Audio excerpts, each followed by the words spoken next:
Today we'll be having a talk with Sunita Thawani, founder CEO of Full Circle, about co-creating workplace, respectful workplace. So, just to give you a brief background of Sunita, Sunita Thawani is founder CEO of Full Circle, which is a culmination of her passion and dream of seeing more and more women leaders in corporate India and workplaces that give equal opportunities based on equitable policies. She is a recipient of Women of the Year National Award 2017 and Will Women Choice National Award 2010. She has 25 years of rich working legal experience with Tata Group. She served as a director on the board of Tata Construction and Projects Limited and has been visiting faculty for business laws of IMT Ghaziabad and MBA students. She has been a member of CII National Committee of IP owners for 9 years and is certified corporate director by Institute of Directors. She was a chairperson of POSH committee of JUSCO for 10 years and brought several cases to a successful conclusion. She has conducted more than 180 workshops on gender sensitization, POSH awareness and orientation program for complaints committee across the industry, academic institutions, schools, colleges, where she combines her unique combination of legal knowledge, deep interest in gender issues with practical experience. Full Circle has been empaneled by Ministry of Women and Child Development to provide post training in the country. She is advising several organizations and was also invited by the Government of India to give her suggestions on how the law can be made stronger. She was invited to read a paper on how to prevent sexual harassment at workplace in India in the World Women Congress 2014 at Hyderabad. Instead of calling her sessions posh workshops, she prefers to call them at co-creating respectful workplaces. So now, ladies and gentlemen, let's welcome Sunita and let's hear it from her. Sunita, over to you. Good evening, everyone. Thank you, Ritu, for moderating this session. And thank you, Virtual Skilling Summit, for giving me this opportunity. Happy International Women's Day. I think the whole week, the International Women's Day is celebrated. So, though it was yesterday, in fact, it should be every day. That's what I feel. For men and women both, not just women. So Ritu has already introduced the subject, how to co-create respectful workplaces. So this has been a subject of my interest for several decades now. And I have been speaking, writing, talking about it across the country. And so today I'm very happy to share with you my understanding of the subject and what I have experienced and what insights I have developed in this subject. So, respect for people is, I'm sure you all agree, that it is one of the core values of the society. Everyone needs respect. Even a child needs respect. And he responds if you give him respect. So when we talk of society, when we talk about workplaces, then gender becomes an integral part of this journey to achieve this value. And if we are talking about workplaces, well, it directly relates to the environment, to the productivity of the organization, and to everything that we value. So today we are going to touch upon some of the important issues, how we can make this journey better, healthier, and more rewarding. So this journey, before we start, we have to understand the difference between sex and gender. I can't see any one of you, but if I could, I would ask you this question. What is the difference between sex and gender? So sex is biologically determined. It cannot change, except for maybe few exceptions. I'm not getting into that. But gender is a sociological process. It has nothing to do at the body level. So it's a sociological process. homes, and child is so when a child is about to be born, we start already thinking whether it will be a boy or a girl, and accordingly we start buying things, we start decorating the room for the child, the blue for the boys and the pink for the girls, and the dolls for the girls, and the cars and guns and etc for the boys. Now, why do we do that? The child doesn't know whether it's a girl or a boy, but we already have started that process in our families. And as the child grows and goes to the outside world, or the outside world comes into our own homes through the television, through the people who are visiting, or the child is watching the parents, the mother, the father, sisters, brothers, they start influencing the thinking of the child. And research says that by the time the child is 3 years old, it has already understood what is appropriate for him or her.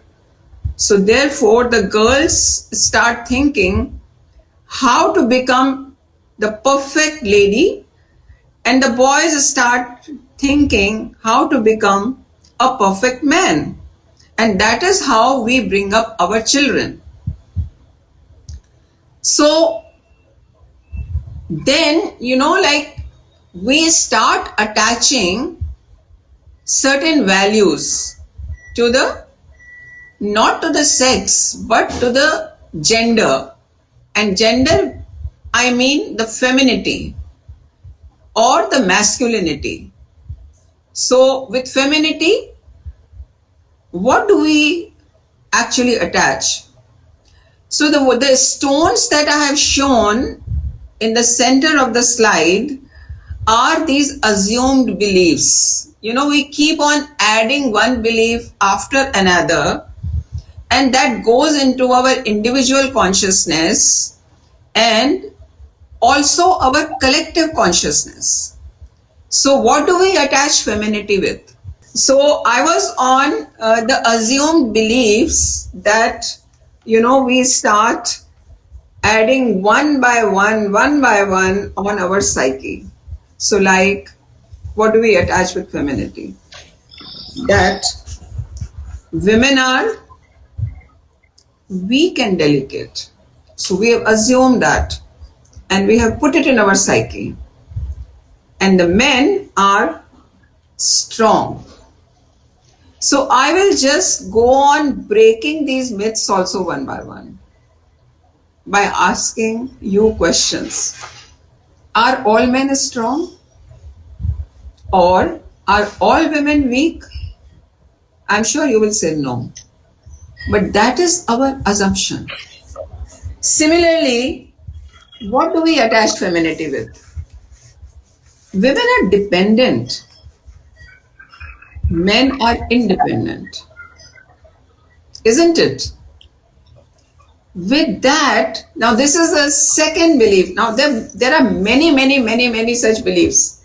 But I have only chosen few, and I would like to present to you how they play up, in different areas of life. So another belief, women are nurturers. They only can take care of children. Men can't. Men are providers. So let me ask you, today, when 50% of women are graduating and they are entering the workplaces, are the men only providers? Women are also providing, but that is what we have in our head, that men have to provide.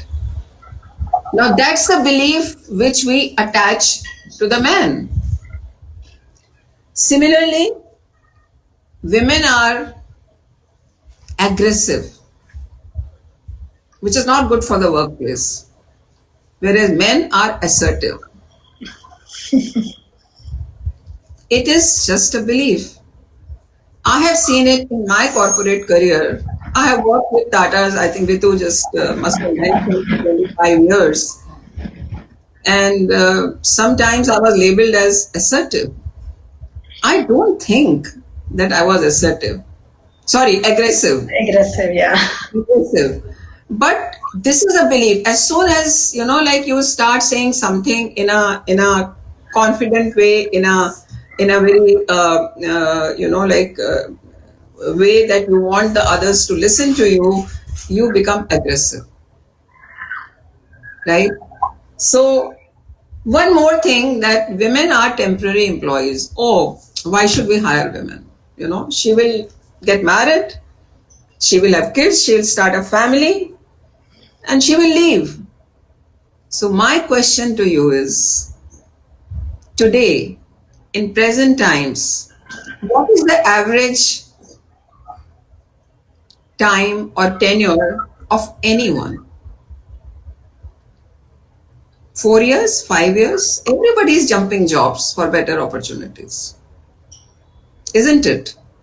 But we still label women as temporary employees. Let me tell you, I had a colleague when I was working. She gave me 6 months notice that I'm going to get married, and I had 6 months to plan. So I told her, I said, you come with me to law schools, let us hire somebody good, you train him and then go. And she did exactly that. Did I have a problem? No, not even for one day. But after that, 3 boys joined, and I picked up the best. One after another, they left for better opportunities. So this is a question we need to ask ourselves. So many times we assume things for others which are not true. One more thing that we attach to the femininity is that women are sensitive and emotional, whereas men are rational. Men actually do not work with their emotions. Is that true? Is that true that men are not emotional? Well, I have conducted so many workshops, and when I ask this question, the answers I get, ma'am, रोते तो हम भी हैं, लेकिन छुप छुप के रोते हैं. इमोशनल तो हम भी हैं, लेकिन हम एक्सप्रेस नहीं कर पाते. So, what do you do when you suppress your emotions? They will come out one day, either in form of rage or violence or toxic masculinity, as they are calling it these days, and that will reflect in your work. So I think it's great to cry. What is wrong in crying? It's just a mechanism that God has given us to release our emotions. And it is good. And I think I admire a man, and I think a strong man is he who can cry in front of others. There's nothing wrong with it. Nowadays we are seeing, how many ads are coming to show that, the changing face of masculinity. So now, having said all this, what happens is that we have already, classified or attached the perceptions to one entire class of population. 50% of population we have branded. And what are all these perceptions? They show weakness. Weakness meaning crying is a form of weakness. Weak and delicate, that itself is a weak thing. So all these perceptions, the stereotypes, depict women as weak. And when, we are very well aware that if there is somebody weak, then what does come from within? Disrespect, in a way. You start disrespect. Now it is in your unconscious mind. I'm not saying that it is in your conscious mind and you deliberately do it. So, having worked in this area for so long, I have understood that maybe 20% of discrimination or harassment happens deliberately. 80% is not deliberate. It is just that it's the way of life that you think. So all the sexist comments that are passed in meetings, that are the jokes and humor that goes around depicting women as weak, it is very disrespecting for the women. Because when I ask men and I give them examples, then their perception is very different from a woman. Very different. So, like for example, I'll give one example that I was sitting in a meeting once and somebody said, "Oh, let's take Sunita, we have to go for another meeting. At least she will add color to that meeting." Now, when I ask this in my workshops to women, how would you feel if you were in my place? I get almost similar answers from everyone. It is very disrespectful. That means my merit is not being counted. One girl went up to the extent of saying that I will become dysfunctional for next few days. I will not be able to work. And this came as a big surprise to men. Women think like this. They do. So actually nobody talks about these things. What is respectful to the other person and what is not. So we need to understand that. Now, how this creeps into the society? It creeps into schools, colleges, public places, everywhere. You see the politicians, what kind of remarks, Do you remember Mulayam Singh saying that boys are boys? We will pass laws, which will punish the false accusers. And लड़कों से तो गलती हो ही जाती है. So this is what? A person who is saying it public actually believes that. He actually believes boys can get away. Now, something extremely disrespectful. So when we are talking about respect, we have to understand respect is not only from your side, respect is overall what the other person perceives it as. And that's where you have to be careful. Now, when we come to workplaces where we all work, how does it manifest? So some of it I already discussed, that, the women are emotional. So if, you get a bad deal, you don't get a promotion in the workplace, then what is the question? Oh, did she cry? Did she cry? That is the question. And for men, did he get angry? He can get angry. That's also an emotion. But because she's crying, she's weak. So, we need to actually become conscious of our unconscious biases. Because if we don't do that, then we will continue to have workplaces which actually talk about respect, but they are not giving respect to each other. If my PPT was working, I would have shown you a very nice video.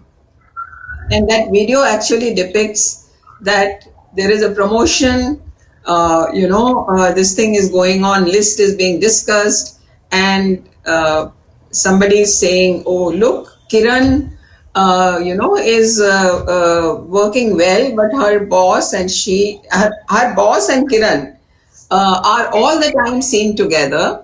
This is a very known Tata ad. I am sure most of the participants would have seen this. Yeah. It came out on Women's International Day in 2016. Tanish. Beautiful way to depict how an assumed belief just by the name Kiran. Kiran is actually a boy. And assumption is that he's a girl. So entire, that they must be having some kind of, affair, and that's why he's promoting her and all that just comes in. So it happens all the time, and we know it. It just, like we want to brush it aside, but there's no point. It is better to understand, acknowledge, and act on it. So, but when I actually started studying this subject, my entire sympathy was for women. But no, not anymore. My spiritual master, one day he told me, he said, at soul level, is there any difference between a man and a woman? That set me thinking. Actually, no. It is only at the body level. And that changed my entire perspective. And when I started reading about patriarchy, I totally understood that men are also under pressure, different pressure. So, for example, a family man who wants to be home to take care of a child, his masculinity comes into question. He is looked down upon. If he wants flexi timing, or if he wants to downshift his career, maybe he will be bypassed for the next promotion. There will be a stigma on him because he is supposed to be the provider. He is supposed to be the earning member. And how can he compromise on his career by doing these womanly activities? So, which is absolutely not right. Because when I talk to the men, they say that, my child is growing up and I want to spend time with the child, but I am worried how it will be taken in the organization. So the child is born, paternity leave. Hardly, there's so many companies have paternity leave, but just see how many men take it. How many men take it? So that this stigma has to go. My own son-in-law, he took 1 month paternity leave when his first child was born. And I asked him, I said, I was surprised. And he said, it's the first few days, the child bonds with the father or mother or whoever is holding him. You think I am a fool that I will let go of this opportunity of bonding with my own child? I said, he has understood. But how many men understand that? They want to, but they can't. So that is something which the environment has to be created in the organizations that will, give this kind of opportunity to everybody to express themselves and have a balance. So now my next question to you is this. We have so many assumed beliefs. We have already created so many stereotypes in our heads. And they're all there sitting in our unconscious, subconscious mind. And with those beliefs, when we enter the workplaces and people are coming from different cultures and different backgrounds and different belief systems, when they all enter through the door of the office, do you think they leave it at the door or they bring it inside? They bring them inside. And then the organization expects that you have to work together. You have to create a respectful environment. It's all there in your policies. It's all there in black and white. But on a practical level, it's different. And I'll give you one more example. I went to conduct a workshop in a very big multinational company. And I was told that respect for people is one of our core values. And we really honor it, and we keep on, doing so many things, and we keep on measuring it. So for example, for the senior managers, they call their spouses and they ask their spouses, what do you like about your husbands and what you don't like about your husbands? And one of the ladies said, when my husband comes home, he says, तुम करती क्या हो सारा दिन घर में बैठ के? And she says, I feel so bad. Who is looking after the house? Who is looking after the children? Who is looking after the management of the house? Who is looking after the studies? My whole day is going in that. But just because he goes to office and he comes back and he sees that, I'm at home, so there's no value of my contribution. I had a 12 years of break, so I know the housework, work at home never ends. It just goes on and on. Whereas work in the office starts but finishes at some time. So we have to value that. We have to value the contribution of our spouses. My husband is very supportive, and he says, like I am not demanding, and that's my biggest support to you. And it is right. And respect is something, which is absolutely total in our house, in our homes. And that's why I'm able to speak to you. Otherwise, I wouldn't have been. It's not coming, like just from black and white words. It's actually there. And that is what makes a person feel at ease to be able to contribute wherever one wants to. So, I'm coming to some legal aspects now. Our Constitution of India gives equality of status to every citizen of this country, irrespective of caste, creed, gender, etc. And also the right to practice profession or work wherever the person wants. Now, you can ask, then why there are laws for women? Why not for men? So, there's a whole list of laws, including POSH, which is now so much being talked about. So, why? I've already explained the reason, because one particular class, that is female gender, has been put to a disadvantage for centuries, and that has to be corrected now. That has to be corrected. Otherwise, the organizations will be missing out on the merit. Somebody else will pick up the most brilliant and they will take them away. And whose loss will it be? Warren Buffett, what he says, why I'm so successful? Because I'm competing only with half the population. That's what he says. So, now, so many enactments are there. Like I was saying, the Married Women Property Act, the Immoral Traffic Prevention Act, Married Women Property Extension, and so many. I mean, I will not be able to even list them. But that is because even the law says that there has to be, even though equality of status is granted to everyone, but to help a particular class to come up to the level, reasonable restrictions can be imposed. And that is why all these laws are there. So my organization, is called Full Circle. And when I was, wondering what the tagline should be, I said, equality? Well, equality and inequality are two sides of the same coin. If there is no inequality, you will not talk about equality, isn't it? And what we need to do is to actually bring equitable policies. Equitable is when you bring up a certain disadvantaged class to a level that, then you can say, okay, we can now start thinking about equality. Today, by just keep writing in your policies that, we are an equal opportunity employer or equal workplace, it will not come. It doesn't happen.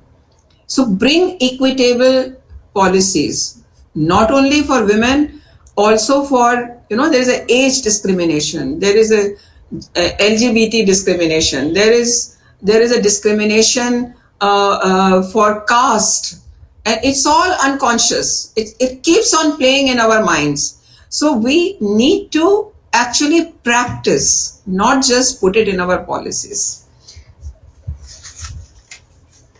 I can't hear you. Sunita? Yeah. So how do you feel that a respectful workplace impacts the organization as a whole? Whatever you said. So Yeah. how does that bring up the organization as such? Okay.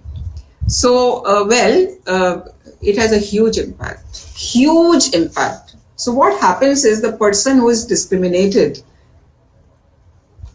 a victim will be, I mean, I can also say a victim or the person who is receiving that discrimination becomes, dejected. His or her performance goes down. He or she starts absenting from the work. The productivity goes down. Depression comes. Sometimes I have seen that people fall sick, if it is happening at a deeper level, and they actually are perceiving it also at a very deeper level, depending on their background and, from where they are coming, they can develop illnesses. I have seen people developing diabetes, blood pressure, depression. People become suicidal, and we don't understand that how deep it hurts people. It goes down very deep, and it is very difficult. And you talk to them about the discrimination that they faced after years, and they have not forgotten it. So that is how it impacts the victims. What happens to the perpetrators? Now there are so many laws, so it becomes, it can be, it can cost them their jobs, possibly. And the organizations are very, they get hurt very badly, because when they are looking at all this happening in the organization, and the senior people do not come to know unless they go and talk to the people, then this happens. The productivity will go down. The gossip will start. And if you take action and you do not communicate to the people, then people will start talking whether the punishment was less or more, because they perceive it differently. So it's very important that organizations keep talking, the senior people keep talking to the employees. So one of the companies that I have worked with since 2014, it's ISWP, Indian Steel Wires and Project Limited in Jamshedpur, is very, very serious about creating a respectful workplace. And so they asked me to come and, do an audit for them, which I did. And also, so I told the MD, I said, you see, you are actually, you have policies and you think you are doing everything. Let us go to the people and ask them how they are feeling about it. So we did a lot of focus group discussions of 10 people each from all ranks, from contract labor to junior management to mid management to senior management. And then we got such, amazing inputs from them that how the workplace can be improved from their perspective. And that was taken very seriously. And all this is bearing fruit for that organization. So organizations can do a lot. Yeah. So you are mute. Ritu, I can't hear you. Said let's wrap it up now because we have only 7 minutes left. What in the summary, what do you say as the do's and the don'ts? Okay. So I think the employees have to speak up if there is a discrimination, and the organizations can create an environment where people can speak up and they will not be retaliated against. And a good environment is very important. And also when the organizations are hiring people, at that time they must do a background check as to why those people had to, why they left. You will get a lot of information, because that's what, I have seen, that people who have actually joined the organization when no background check was done properly, and then it was found that they were actually thrown out from their previous jobs for the same reasons. But by the time it was too late. And of course, these people were very, very good in their work, but ultimately everybody suffered. So do anonymous surveys, find out what people are thinking, and as I said, go to the people and ask them what they want. So majority of people, as I said, you know, discriminate, or I would say harass, because of ignorance, because of the unconscious bias that is there. So I would again say that organizations need to train first of all their senior management, and then, because it cascades down from there, and to be conscious of their unconscious biases. And very important is to choose to challenge your own biases, and that is the theme of this year's International Women's Day also. Choose to challenge. So first we have to challenge our own biases. First is that, and then everything will start changing. So that's what I feel. So a lack of boundaries is, it creates disrespect. So if you don't know, other person doesn't know your boundary, then disrespect can come in. So it's important that there is a proper communication happening between the teams, between the employees and senior management, mid management, across the levels. And then definitely, I'm sure, with mutual respect, a beautiful workplace can be created. Thank you. You are mute. Thanks, Sunita. That was really a very interesting talk. I'm sure we all have faced this kind of a prejudice, biases in organizations, and we have handled it in our own ways, So I'm sure these things that you have shared with us will go a long way with all of us in, handling our own corporate life. So thank you once again. I don't see any questions. So if you have anything else you would want to share with the audience, that would be great. There are no questions today. Okay. So are there any participants who want to ask now? They can be unmuted and they can ask directly, even if it is not on the chat box. I don't think that is. Okay, Ritu, if you have any questions, you can ask.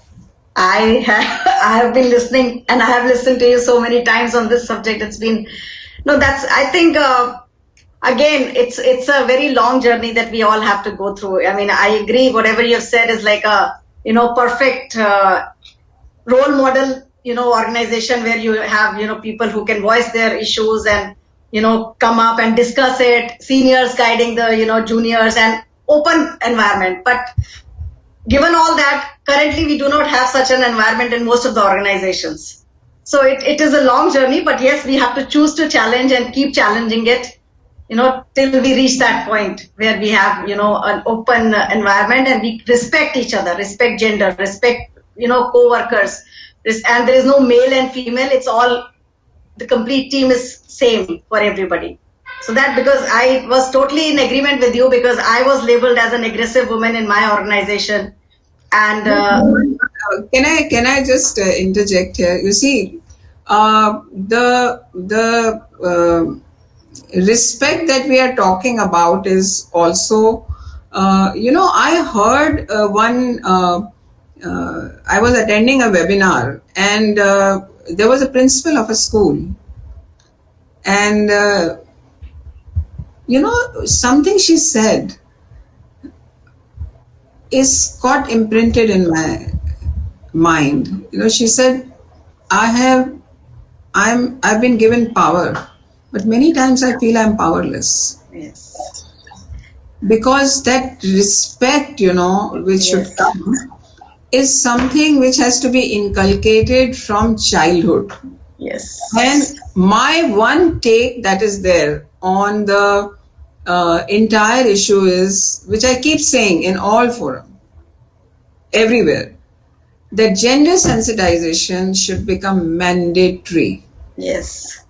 And it has to be starting from the family, from childhood. That's what. Yes. So it has to be, mandatory in school curriculum. Yes. It has to be mandatory in colleges. And everybody needs to be trained, and not with not with, like something that they get pushed back, with empathy. Yes. For men and women both. Yes. So as I said, when I started this work, I had a lot of sympathy for women only. But Yeah. now I know that without men, Yes. you cannot, you can't go anywhere. Without women, you can't go anywhere. So you have to co-create. That's why I Yes. feel you have to co-create. I have a very interesting anecdote from my workplace that I had, I had 3-4 men reporting to me, but there was this man who just did not feel comfortable report. There was an org restructuring, and he was supposedly to be reporting under me, and he went to my boss saying that I would do any other job, but I will not report to a female boss. So that mindset, has to change. You cannot, work in an organization where you have these kind of, and he resisted quite a bit till we, amicably tried to resolve it. It took me, maybe 6-7 months, but it was a very tedious work for me also, other than, working the office work. I had to, really, talk to him, explain him that don't take me as a female boss. I am just your colleague, but I have to give you instructions for your work. That's all. There is no male and female concept here. So it takes time, and it will take time, so we have to work with it. You have to be at it. You Yeah. have to be at it. Because if you're not at it, then we will lose this chance. Yes. We have to be, and it's not something which is, I feel that it is, it's good for the organizations. Not only it is good for the individuals, it is good for the organizations, because we want productivity. Yes. Sunita, I have a question. One audience, Purvi has asked a question. Can you please share some tips to learn to become assertive? To become assertive? Yeah. Okay. So one thing is that don't raise your voice in an argument. Be soft, because if you raise your voice, then you have already lost. That's one tip. And voice your opinion emphatically. Keep at it. And let me tell you, in the meetings, what happens is, especially for women, as soon as you start talking, somebody else will start explaining. That is called man-explaining. Man-explaining. Nowadays, you hear a lot about this word. And like this is your subject. This is what you want to say. But somebody else, out of habit, will take away your idea. So you have to be, at that time, you have to be assertive. You can't be aggressive, because workplace is a very it's like you have to be diplomatic, you have to be politically correct and everything. And I'm sure, like we are ending the session now, but there are a lot of self-help books. Why don't you just pick up some and read and get the tips from there also? I would have elaborated on that if we had time. Thank you. Thank you, Sunita. Thank you, everyone. Thank you so much. Happy Women's Day, and happy everyone's Day once again. Thank you.